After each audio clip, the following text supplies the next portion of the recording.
specialty clinics. I'm Anthony. I'm the chapter secretary. I'm with the Bellingham ENT. My name is Emily. I'm a student here. Denise, I'm a student as well. I'm Lena. I'm a student. Pam, and I work for the Nooksack Tribe as their electronic health record specialist.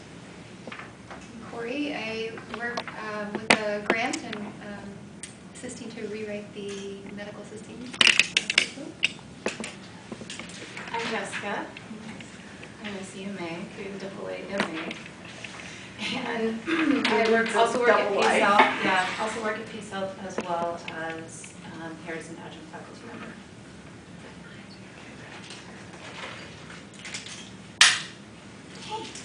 My name is Sandy, CMA, AAMA. I work for Peace Health in Marion City. Simone Griffin, CMA, AAMA. Unity Care Northwest, Community Health. Dave Weinstein, current VP of the chapter, CMA, AAMA, and I work at occupational health here at Bellingham. Kelly Sinclair, I work for Family Care Network in Ferndale, CMA, AAMA. Sue Walkenberger, CMA, AAMA. Such a big smile. Caitlin, I'm a student here. I'm Renee Reese, I'm a student as well. I'm Allison, I'm a student here. I'm Christina and I'm a student here as well. I'm Stephanie, I'm a student. Enrique Lavin, I'm a student. Sarah, student. And Randy, I'm an instructor. Good. And this is Julie, and she comes to us from Peace Health Allergy Clinic. I begged and pleaded with her to come do show and tell because I think the allergy clinic is fascinating, and I thought we could learn a lot from her expertise because she's been an allergy nurse for how long? 8 years. 8 years. 8 years. So she's going to tell you all about what she does. In the Peace Health Allergy Clinic, we have a CMA and 2 RNs that work there, and so they do different things. So she'll tell you all about that. And you'd be surprised what the CMAs do. We actually train them to do the same testing we do. And so they do spirometries and they do allergy testing to see what people are allergic to. And one that commonly comes up, I'm going to pass you guys out some paperwork here. And I just kind of really threw this together very quickly. So I'll do that for you. Thanks so much. And it kind of goes over, and I'm looking at your stuff back here, and it's just like, oh yeah. I remember that. It's not us yet. That's not you guys yet? Okay. I remember those, yes. And so what I want to kind of start with is we really see asthma and allergy interconnected. A lot of times people will come in and they'll say, you know, I've got allergies. And we're going, okay, and then after talking to them, and I kind of put down on here, these are some of, like when we talk to them, these are some of the kind of the questions we ask. And we'll find out from doing a patient history, which you guys will all be doing, that there's a little more going on than just allergy symptoms. And maybe they will find that with their allergies, they get very congested and snotty, and maybe they're not breathing right. And so, you know, we kind of go a little bit further, and we might do lung function testing, which shows, and it may be that they have a reactive airway, a small airway that's caused from allergy and pollens that get down, and they don't realize it. And they're prime candidates. And I'm also going to send around, I brought some in, some of the lung function tests we do there that we check this, and it's called the FBF 25 to 75%, and I'm going to send one. You see changes with these with people who come in and they think they have allergies, but in fact they have asthma that's being triggered by allergies, and they get these reactive airways. And when we give them, we bring them in, and I was going to bring in a machine, and I wish I would have brought that for you guys to try it out. But what I am going to do as we get further into the talk, I am going to allow you the chance to see how you react to an allergen. I brought in histamine and saline, and saline, of course, you know, is like your tears. Histamine is, when you take an antihistamine, you take the histamine out of your system. But we use these controls to look and see, how does this person react if they were to get into an allergen? What would their skin look like?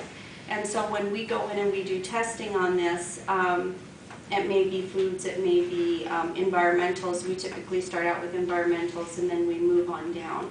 And so when we combine them together, we do lung function testing and allergy testing. And a lot of times when we read these, and that's one of the things that as CNAs, and medical assistants, you will learn to do in asthma and allergy. You'll learn to look at this and go, oh, this person has allergies that are causing asthma issues. And they start to get inflammation. And you see like a normal, I brought this, I'll just pass it around, a normal airway. And as it gets, you know, clogged up, asthma, and then you can see how these people then obviously need albuterol, and then which is a fast-acting bronchodilator. And does anybody in here have asthma? So quite a few of you do. So you could probably teach this just right alongside me. You know. But yes. I just have a question because I know there's asthma and then there's what they call sports-induced asthma. Exercise-induced. So is that like a whole different category? It's when you get when they're exercising on a normal basis. Yeah, because like they told me I had sports-induced asthma. Right, you don't have it just walking around, Yeah. but when you're exercising and you're exerting yourself, that's when you get inflammation, and you probably get it in that soft, and do they have in the soft tissue, do they have you using like a daily maintenance, or do they have you using like a fast-acting inhaler 20 minutes prior to exercise? Yeah, they gave me the inhaler. They gave you an inhaler, and that's to prevent you from having an episode of asthma. So, yeah. Anyway, I'm going to pass these around to him, and you can kind of look at them, and I made notes on them. Might be easier for us to show them on the document cam. Okay. Just so everyone can see it at once. Okay, why don't you go ahead and let me give you, this is a person, I do one of these, and I can explain this. It's just going to take a second for it to run up. Oh, thank you. I didn't know you had such things. I know this new building has all kinds of fun stuff.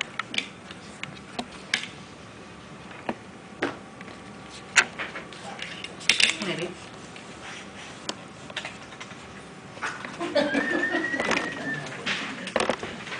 I don't know where I am right now. Okay, so when somebody comes in and we check them for asthma, it's a number of questions, and then we run these lung function tests. And I don't know, probably with you who's they diagnosed with sports-induced asthma, they probably had you do a spirometry. And you can pretty well look at it, and I brought one in where you can tell that the person does not, with this rounding, does not have asthma. And then we compare it to, and then you start to learn to read these. There's percentages. I don't know if that, and you see how this is so different, how it spikes up and it comes down. This person definitely has asthma. And so with these lung functions, these pre and post spirometries, what we do with these are, we bring the patient in, we do a lung function test, we see how they react without any medication. And then we give them albuterol, a bronchodilator, to dilate that cartilage rings, and we repeat the test in about 15 minutes and see, did that medication help you? And here, with this patient here, you can see the difference. So they came in, and the predicted for this kid who was 17 years old was 5.26, and then he actually performed at a much less rate. So then we went, okay, so obviously there's an issue going on. We gave him the medication, and that brought him up to his best at that point with uncontrolled asthma to this. And so this is somebody that we have come in every 3 months to check on to make sure they're doing well. We also do blood work to see if there isn't something else hiding in there that we need to be aware of that might trigger this. And yeah, Can you tell them how you get the predicted, about putting in the height and weight and race and, The predicted, well. it